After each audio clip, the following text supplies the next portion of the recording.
تعالوا اوريكم انا بعمل ايه لما اكون عايزه بشرتي يكون فيها نضاره وحيويه. بستخدم هذا الاختراع من سكين 1004 اللي هو الجلو دو سيت. هما منتجين وهتشوفوا دي كده بشرتي قبل.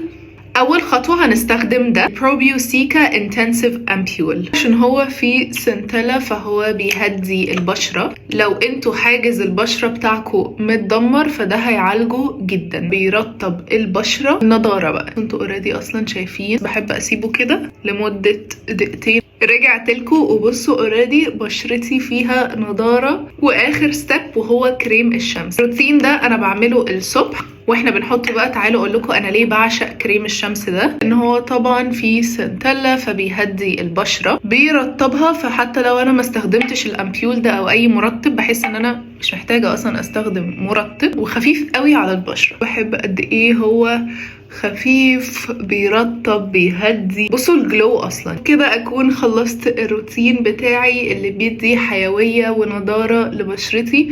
طبعا انتوا شفتوا البيفور وده كده الافتر. اي لاف الدو ده مع بعض عشان الجلاس سكين اللي انتوا شايفينها دي. باي باي.